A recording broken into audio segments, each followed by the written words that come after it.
Assalamu alaikum.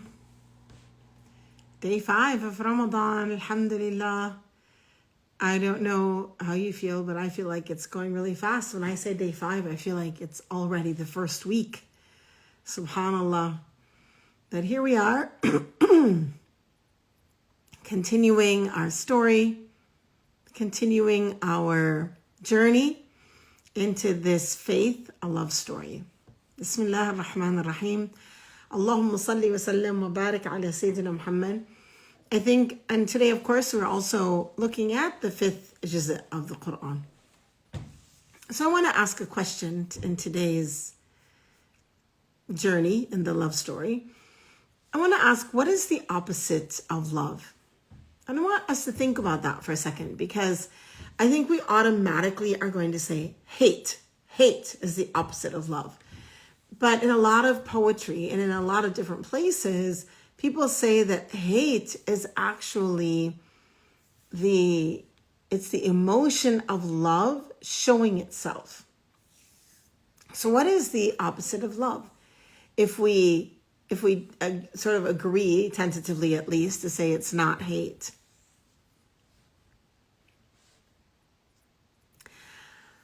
I wonder about words like, how about snub?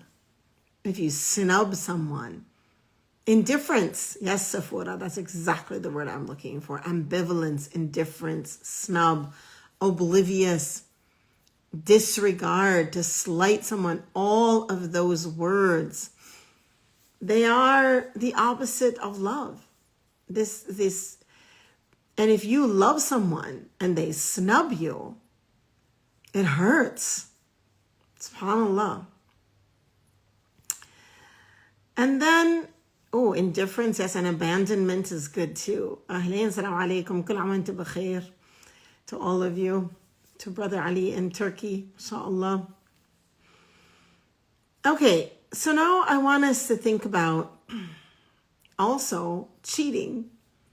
When someone cheats on someone else or harms someone else they're supposed to love, isn't that also somehow in there the opposite of love? To betray someone.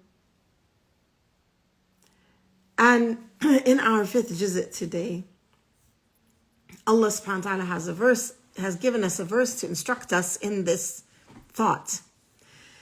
Inna Allah la yaghfiru أن يشرك به ويغفر ما دون ذلك لمن يشاء. Indeed, Allah does not forgive. Very scary. إن الله لا يغفر أن يشرك به. The one who associates others with him. ويغفر ما دون ذلك لمن يشاء. But he forgives everything else according to his will. وَمَنْ يُشْرِكْ بِاللَّهِ فَقَدْ افْتَرَى إِثْمًا عَظِيمًا. Who associates others with Allah has committed a grave sin. So shirk is one of these pieces of lack of love, because it is an indifference to Allah. It is an abandonment of Allah.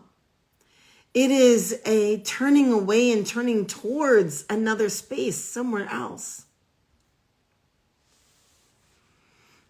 And kufur, the word kufur, means to deny.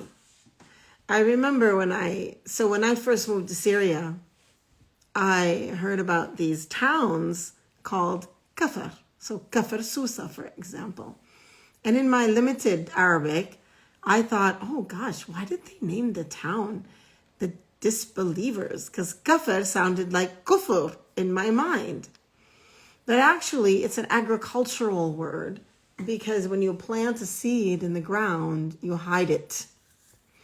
And kufur is similar, because the person who disbelieves in Allah is hiding or denying the seed that has been planted in every human being of the belief in Allah subhanahu wa ta'ala. And also in this juz', Allah subhanahu wa ta'ala says, إِنَّ الَّذِينَ آمَنُوا Okay, so those who believed. ثم كفروا, then disbelieved. ثم آمنوا, then believed again. ثم كفروا, and then disbelieved. They denied. Kafir is to deny. Then they denied, then they denied, then they denied. They believed and denied. They believed and they denied. They believed. ثم ازدادوا كفرا, then they increased in disbelief. لم يكن الله ليغفر لهم.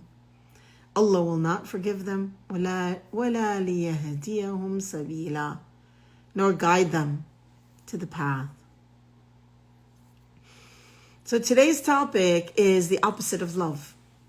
It is what is the opposite of love? And the reason we're talking about this is because sometimes we truly understand a thing when we talk about the opposite of it. And our theme this month is Iman, or faith, a love story. So the opposite of love is kufur. Kufur and shirk, they come together. Shirk is the abandoning of Allah for something else, whether that be our own nafs or, a'udhu billah, the worship of an idol. And I say an idol, but idols can be in all different things. Anything that we put as more important than Allah in our life. And kufr is to just deny the truth of Allah subhanahu wa ta'ala. And when we do, God forbid, may Allah protect us from such things. But if we believe and then we disbelieve, then we believe and then we disbelieve, then we believe and then we disbelieve, ثم ازدادوا كفرا, then what happens? Our very iman breaks down. What we were born with breaks down because we replaced love with its opposite. And so we go down a path that's very difficult to come back from. And I know in our lives, we have all these sorts of experiences when we get angry or we do something within a relationship with someone. Maybe we say something unkind or we do something not right. And then we are embarrassed. We have shame. So we just bully her. We just go like a bull in a china shop down that road of messing up that human relationship. So with Allah subhanahu wa ta'ala, if we want to show love, then we have to be careful of not walking down this path of kufr in any way. Let's define it a little bit more. When we're talking about kufr, we mean to hide the presence of Allah. We mean to cover up the internal knowing of God. Fitra, what everyone is born with, is this yearning, longing for Allah subhanahu wa ta'ala. Everybody has it. Some people recognize it, some people don't. Everyone has it. That churning longing inside that people try to fill with alcohol or drugs or food or friends or a human lover. All of this piece inside of us, this fitra, cannot be filled except for with God. It just can't be. So no matter how much we try, maybe we say, oh, if I have a child, you will love your child in ways that are difficult to describe. But it's still, that feeling will still not fill that place in the heart that needs Allah, that needs God. And kufr is to cover that up. It's to cover up that need. And it is, as we said earlier, an indifference, an abandonment. It's also an impetuousness. Kufr is also other ugly human qualities. It is, in the end, it's to belie God. It's to gaslight the truth. If we can use this word gaslighting here. It's the gaslighting of truth at the top level. Now, I have to admit that I learned this word gaslight after all of you did. I'm old and I lived in Syria for a lot of years. And it took me a while to figure out what this word means, but I just love it because it's a great word.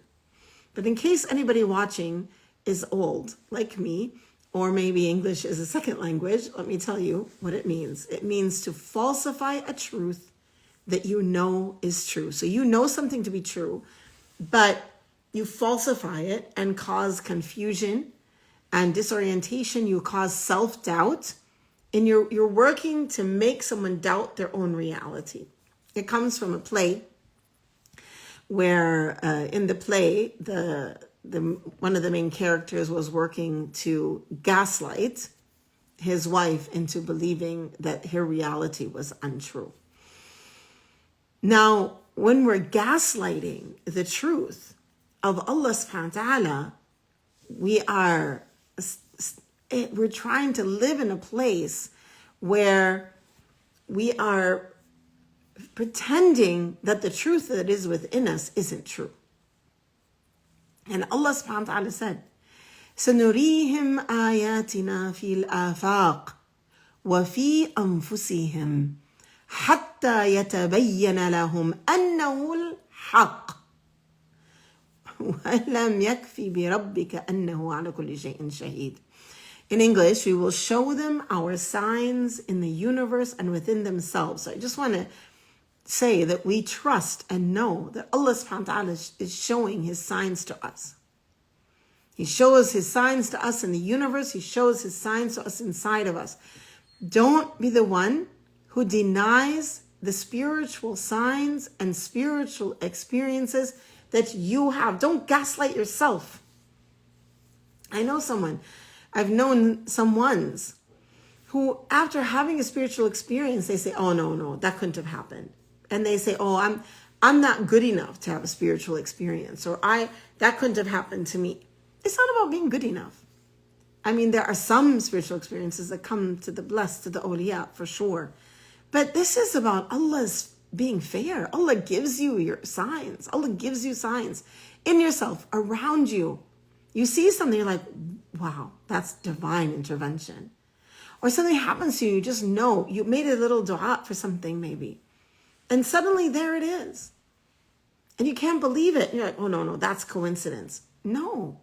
This is Allah showing you his signs within yourself. Al-afaq, deeply within you. وَفِي أَنفُسِهِمْ is the within you part. Hatta, and Allah is going to show this to you, حَتَّى يَتَبَيَّنَ لَهُمْ أَنَّهُ الْحَقِّ, until it becomes clear to you that it is the truth. Yes, in nature as well. I am on verse 53 in Surah An-Nisa. So, but we want to know that we need to, sorry, this is not Surah An-Nisa, this is Fusilat, excuse me. We're talking about Surah An-Nisa, but I might go into some other verses as well. Allah subhanahu wa ta'ala teaches us and gives us this reality that of truth, that we know it. So when we live a life that denies that truth, we're only denying what Allah has shown us. And so don't do that. Like don't deny your own spiritual experiences. Because every human being, and I think we all have to really believe this together and know this, that every human being experiences Allah subhanahu wa ta'ala in one way or another. The signs are all around us. Somebody mentioned earlier that nature, tiny little flowers that are yellow and purple, the air that we breathe, the water that we drink, and our own lives, the miracles that happen within us and without us. A disbeliever, a non-lover denies all of that, denies that truth and covers it up. And they're denying what they know deeply within. And I just want to say it again. Don't be of those who deny your own experiences. Don't gaslight yourself. Don't gaslight yourself. Don't tell yourself, oh no, that didn't happen. It happened. It happened. That's one of Shaitan's biggest tricks, to come and tell you that didn't really happen. It happened. It happened. This is your experience. Don't give it up. Don't give it up. Now, why do people do that? Why do people deny their spiritual experiences? Why? usually it has something to do with a desire to pursue a worldly gain, something in this world that they want.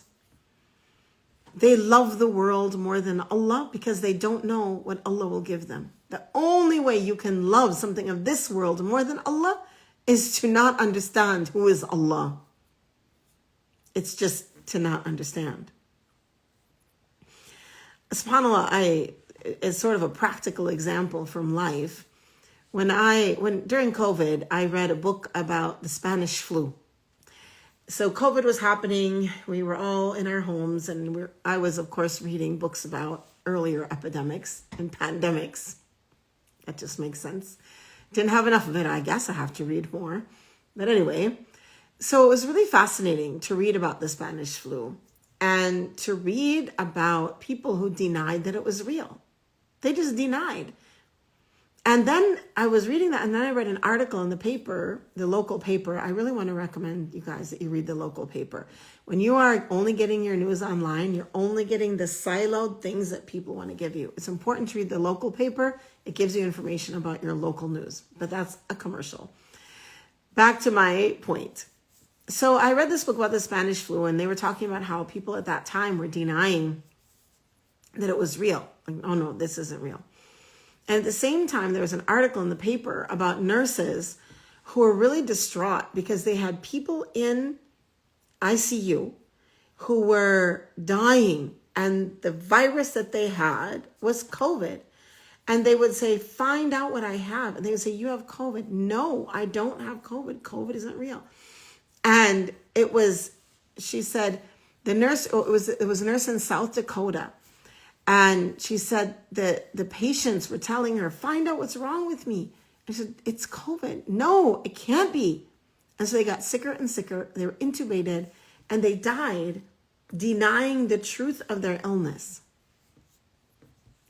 Now, it doesn't matter if we deny a virus or not. A virus is going to come to us one way or the other. Viruses just choose where to fall. But, so your husband experienced the same. Subhanallah, Sakina. Yeah, Subhanallah. This is what I'm drawing out here is this metaphor that we experience in our lifetime. This is not the Spanish flu. This is not reading a historical book. This is this metaphor of people seeing in front of them something and then saying, no, it's not true. This happened at the time of the Prophet ﷺ. The Prophet ﷺ stood on a hill and said to the Quraysh, called the Quraysh, and he said to them, if I told you that an army was waiting around this mountain, would you believe me? And they all answered, absolutely, without a doubt, certainly, absolutely. So now we see people who believe him, know him, trust him. And then the Prophet ﷺ told them about his revelation, that the wahi had come to him, and he was indeed Rasulullah sallallahu alayhi wasallam. And what did they do? They denied. Just a moment of before, they had acknowledged that he is truthful, that he was to be trusted. And just moments later, they denied it. They became non-lovers. They became non-lovers. And really, an atheist is in this frame. The truth is, in order to be an atheist, you have to have an idea about God. You can't disbelieve in God without having an idea about God. And so, it's knowledge of God that is denied in atheism. Of course, we have to acknowledge that maybe somebody was taught an incorrect concept of God for whatever reason. And so they're denying not God, but the concept they were taught. I'm a Muslim. I was born Christian and raised Christian. And there was a period of time in my life where I was denying the Trinitarian concept of God. That wasn't kufur because I didn't stop believing in God. But I was denying what I had been taught. And sometimes if you're taught that Allah subhanahu wa ta'ala is astaghfirullah al-azim, out to get you, you may be afraid and not know how to interact with Allah. But Allah subhanahu wa ta'ala, azza wa jal, is the greatest lover you'll ever have. Allah knows you perfectly. and pours mercy down upon you and gives you blessings and gives you and gives you and gives you and gives you. So get to know Allah, the one who speaks about himself in the Quran. La ilaha illahu. And really, we live in life, we live in Allah's blessings. Right now, you're breathing the air that Allah created. You're surrounded by the angels that Allah sent to protect you. You are perhaps, if you are in certain parts of the world, perhaps you're eating at night food that Allah has blessed you with. Or perhaps you're in the day waiting to have iftar. Or perhaps you are just wondering about your life and why you're struggling. And subhanallah, the truth is that this life is about struggling, but when you have Allah with you, this love, then everything becomes easy. Because love makes things easy. When you love, things become easy. And when you don't, when you gaslight the truth, it's a struggle. Now, kufr is actually considered a danger in society. And we are in a secular society. And so we're allowing people in this secular society, in fact, we encourage people to lie about God, to shout out terrible things about Allah subhanahu wa ta'ala, astaghfirullah, to spread rumors and lies and ridiculous stories about Muslims, about believers. In fact, right now in the world, we have matured as a society so that we have taught one another not to mock or make fun of groups of people, except for one group. We still mock and make fun of people who hold to faith. Hashtag so religious. Astaghfirullah. And that doesn't mean they're all, not only for Muslims, by the way, Christians, Jews, everybody. Whenever someone is trying to hold to their faith, they are open to mocking. Well, the reality is that this is a gaslighting of the one thing that will bring us calm and peace, will ease our anxiety, will make life bearable, which is love of Allah. It is the one thing that bolsters us and makes things easy, makes things joyful, not just easy, joyful. And Allah subhanahu wa ta'ala, He gives us, as we said earlier, signs in the horizons within ourselves. Don't deny your own experiences. I feel like I want to say, I beg you, don't deny your own experiences. You had a prayer one time where you felt your relationship with Allah. Don't deny it. One time you were out in nature and you felt close to Allah. Don't deny it. Before I became Muslim, I went to the Black Hills on a college trip. And it was out in the Black Hills. I had already left Christianity. And I was looking for another religion. But out in the Black Hills, there wasn't a religion, but there was the reminder of the truth of Allah. There was a reminder of the truth of Allah. Don't deny that when it happens to you. I know it has. Remember it and bring it back. Don't let shaitan steal the very gifts that Allah, out of His love for you, has given you. Don't do it. Don't do it. Allah has given you an answer. Allah maybe at one point gave you a softening, even just for a moment.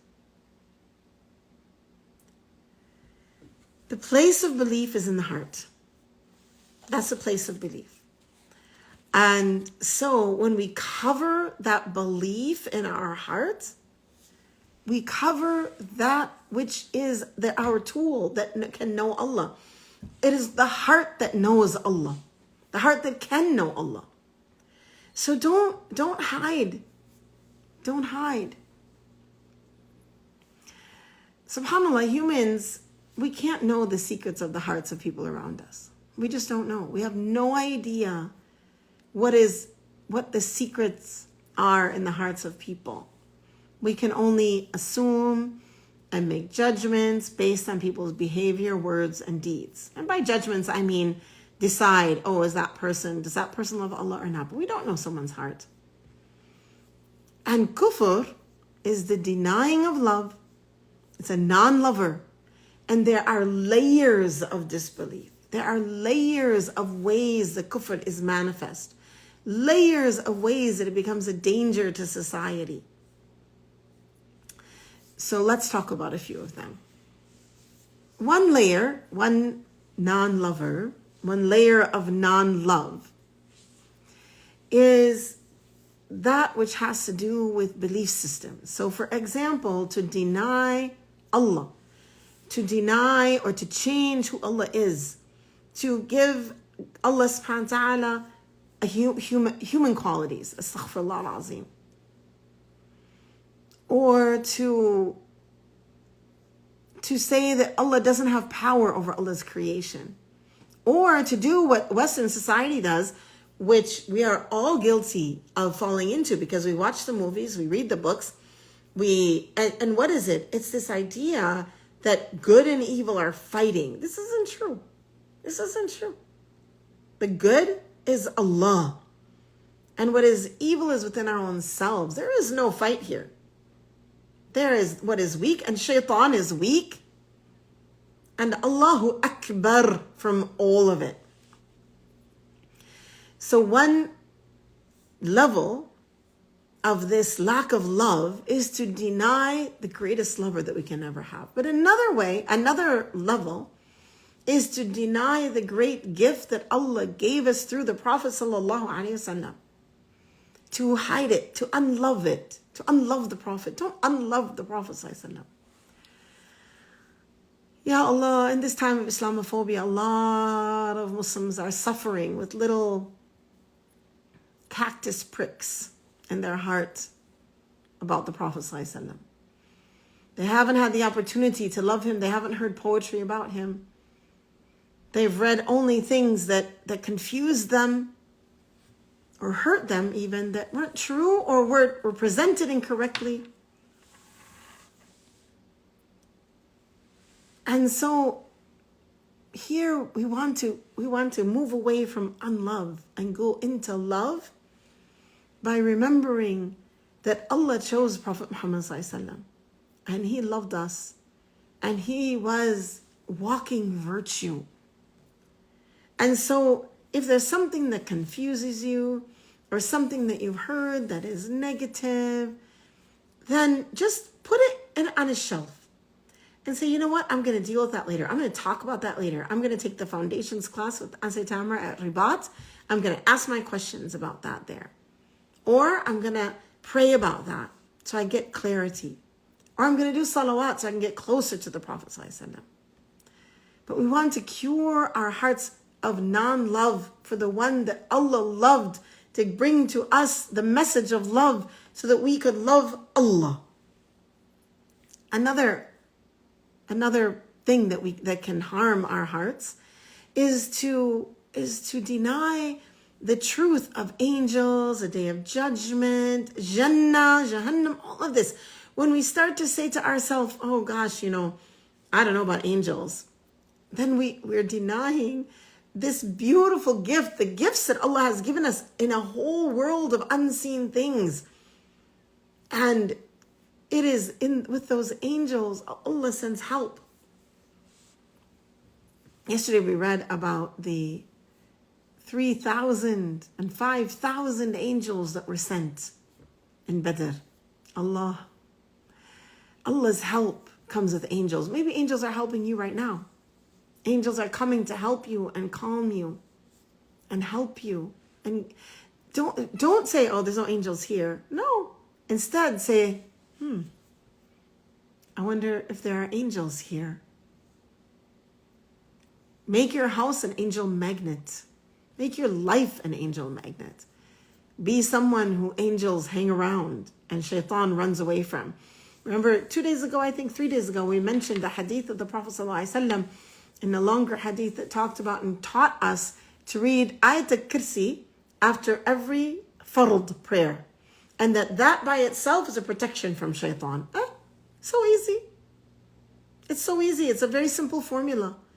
After you finish praying, read Ayat al-Kursi, and Allah subhanahu wa ta'ala inshallah will protect you from shaitan. And inshallah, in the protection from shaitan, you're going to have angels, because we don't live in a void. Inshallah. And there are other things that make us non-lovers. If we deny the truth of rulings. Now listen, there's a difference here. If you are weak and struggling, and I'm speaking to those of you who are really struggling with some serious things. If you're an alcoholic, if you're a drug addict, if you are struggling with addictions that are harming you and hurting you, that does not make you a non-lover. It makes you weak. It makes you weak. And inshallah, this Ramadan, Allah, seek the strength you need to move beyond those things that are hurting you. You're hurting yourself, and Allah loves you. And it is better for you to show your love for Allah by working on these things. I know it's not easy. Get the help you need. But to say instead, actually, people can drink alcohol, why not? That now we go into the place of non-love, because we're denying a rule that Allah has put for us with clarity in the Quran. So it's okay, it's fine to say, you know what, I can't, I'm struggling, I'm weak. I don't know if I can do this thing. Let's say something to do. To say that doesn't make you a non-lover, by the way. It makes you weak. And we're all working on ourselves. We're all weak in something. But a non-lover is when you say, oh no, that's not real. Because you're denying the truth. So we don't want to deny the truth. We want to admit our weaknesses. In fact, that shows our love. When we admit to our weaknesses, it shows our love.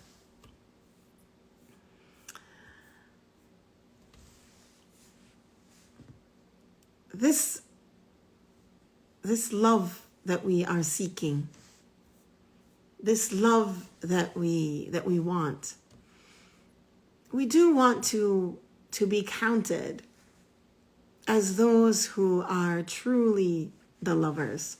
And every day we say the Fatiha, and what do we say? إياك نعبد وإياك نستعين اهدنا الصراط المستقيم صراط الذين أنعمت عليهم. So in the juz'at that we read today, we learn who they are. Every day we're asking, look at this blessed surah that Allah has given us to recite at least 17 times a day. And here in this juz'at, Allah subhanahu wa ta'ala is telling us who these people are. These are the beloved. أنعمت عليهم. These are the people Allah loves. وَمَنْ يُطِعِ اللَّهَ وَالرَّسُولِ. So who obeys Allah and His Messenger. فَأُولَٰئِكَ مَعَ. They are with الَّذِينَ أَنْعَمَ اللَّهُ عَلَيْهِمْ. It's the group. It's the group that we want. And then, who are they? من النبيين والصديقين والشهداء والصالحين. The prophets, the people of truth. This is what I'm encouraging you to be. Don't be a denier. Don't be a non-lover and hide the truth of what's in your heart. Be truthful with yourself. Be truthful with everyone. وَشُهَدَاء, the martyrs. SubhanAllah, all of those who are dying have died in Palestine, are dying. Ya Allah, an'amta alayhim. May Allah subhanahu wa ta'ala reward them and teach us about the deep meanings of that. وَالصَّالِحِينَ, and the virtuous. وَحَسُنَ أُولَٰئِكَ رَفِيقًا, and what great friends, what honorable company. So when you become a lover, not only do you get the benefit of the one that you love, La ilaha illahu, but you also get lots of really good friends. Prophets, the virtuous, the truthful, the hardworking people, and the salihin. And all you have to do is obey Allah and His Messenger to the best of your ability. Now, when I say that, let's just add one piece to that. Another verse in this surah, verse 95, in this juz' I mean. And this is a favorite of mine, so I had to share it. Allah subhanahu wa ta'ala is telling us now, so if we are all lovers of Allah, who's the closest? Allah says, لا يستوي القاعدون من المؤمنين غير أولي الضرر والمجاهدون في سبيل الله بأموالهم وأنفسهم فضل الله المجاهدين بأموالهم وأنفسهم على القاعدين درجة وكلا وعد الله الحسنى وفضل الله المجاهدين على القاعدين أجرا عظيما. In English, those believers who, it's translated here as who stay at home except with valid excuses. But we might say that the literal translation, very literal, a little bit too modern, but I just have to say it, is those believers who sit around except for those with valid excuses. So if you have a valid excuse, this is not about you. And so the believers who sit around are not equal to those who are striving with their money and their selves fi sabilillah. They're not the same. And maybe we all say, well, of course not. The one, even in human relationships, the one who's really working to please you is different than the one who's like, And here, Allah subhanahu wa ta'ala is teaching us a valuable lesson. Now, Allah says, though, very beautifully, فَضَّلَ اللَّهُ الْمُجَاهِدِينَ بِأَمْوَالِهِمْ وَأَنفُسِهِمْ. Allah has elevated in rank, and I want to pause and say something. This is an elevation in rank that only Allah knows. This is not what people know. People don't know about this. Only Allah knows who is elevated and who is not. فضل الله المجاهدين بأموالهم وأنفسهم على القاعدين درجة. So Allah has given people who strive a rank above those who are just sitting around.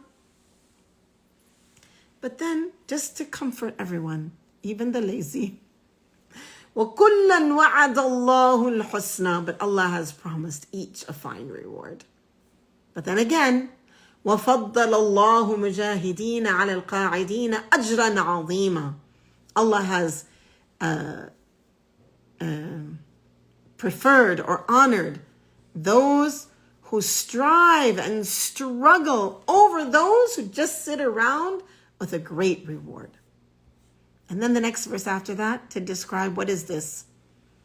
What is this level? دَرَجَاتٍ مِّنْهُ وَمَغْفِرَةً وَرَحْمَةً. Here's Allah's love coming back to us, pouring down upon us. Just get up and strive, work, do something. It's Ramadan. Give sadaqah. درجات منه مغفرة والرحمة. Ranks of forgiveness and mercy. وكان الله غفورا رحيما. And Allah is the most merciful and forgiving. So, this talk today is about those who are non-lovers, and we talked about it because we want to understand what it means to be a lover by understanding what it might mean to be a non-lover. And so we want to all strive to be of those who truly love. And we saw that part of that is to strive and work and strive and recognize your spiritual experiences. I saw an earlier question that said, how do you respond to the question of a young person? Everyone thinks they have spiritual experiences, but how you feel isn't a confirmation of truth or a true spiritual experience. Well, I would respond by saying that each one of us knows the difference and knows how we feel. And since Allah subhanahu wa ta'ala told us that He's showing us the signs of his truth within ourselves and around us, well, then why not? Why isn't how we feel a spiritual experience? And these are not the same as the spiritual experiences of the awliya. This is not the same as the way the Prophet ﷺ lived with the angels. No. Or the companions. May Allah be pleased with them. But Allah subhanahu wa ta'ala is fair and gave everyone spiritual experiences. So why not? That feeling, even if you just say this little, this thing over here, oh, I felt that. I really feel that. I looked at that tree and I feel it. I feel how it's worshiping Allah. Why not? And so he said, like someone says they saw Jesus, another person prayed to a statue and felt that presence. Okay, that's different. So when shaitan comes and plays with the truth, then yeah, I mean, but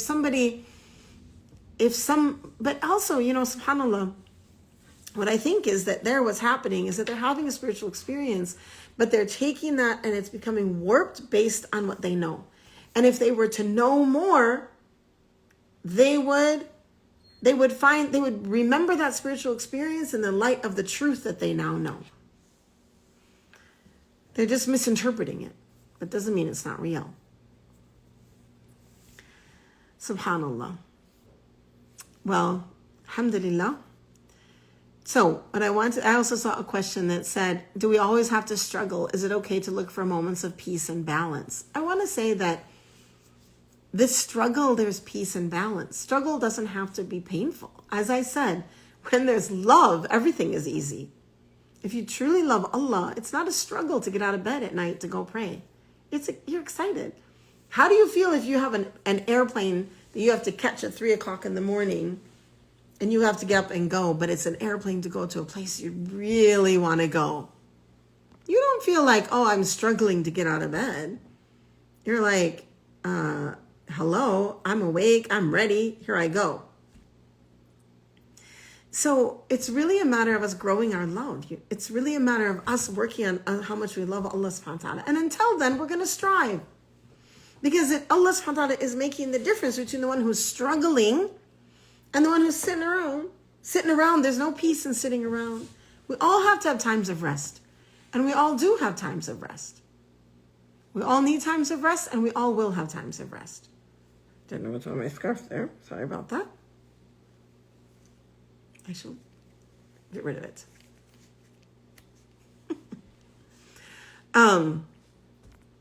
We all need times of rest. Rest is part of the struggle. SubhanAllah, a very amazing person in Damascus. He was a father of 10 children, and mashallah, he raised all of them to be very good Muslims. And he used to, before he ate every meal, Ya Allah, I'm eating this food to strengthen my body to worship you. That's part of the beauty of it. That's part of the beauty. So to having a meal is not struggling. Having a nap is not struggling. It's all part of the path. It's all part of the struggle to get closer to Allah. Just know that that's your path. Know that that's the path. The path is the work. And that's where the depth is and the fun is and the closeness is. And that's where belief grows. And if our belief grows, I'll close with this. If our belief grows deeply and truly, then we are going to find ourselves in a place where that stuff is easy. We have peace on the inside. We're able to manage the difficulties of this life without being shaken so deeply. Because deeply is the relationship with Allah. Doesn't mean we won't be shaken, but deep is that relationship with Allah subhanahu wa ta'ala. Okay, well, we here at Rabata are working to bring you these kinds of lessons online and in person at our Rabata Academic Institute, as well as our Rabata Cultural Center in Minnesota, including our online Rabata Masjid, the Patreon, all the different things that we have to bring this kind of stuff to you. So support us, support our work by donating. You can go to rabata.info/support, and you can support us there. or rabata.org/support and support us. There are lots of ways to support us there. And I have really exciting news for you all. The auction started today. The auction. And guess what's in the auction? My mother, Joan Gray, God bless her, who is an artist, her whole life she's been an artist. That was her job. Rabata.org/support. Okay, there it is. My mother, who has been an artist her whole life, hand painted a side table, bright Florida colors. She's a snowbird. She lives next door to me in Minnesota, except for in the winter, she goes to Florida. She painted it for the auction to donate something of significance to the auction, to the work of Rabata. So please go to the auction. You'll find the auction listed at rabata.org/support. You'll find the auction there, and you can jump on over and see all of the different things that have been donated. We've got artwork. I have some things up there. I have a whole box of books from my own set. And someone saying you love your teapot collection, my teapot collection. I'm also auctioning off tea time with me. So get on over there and check out the auction.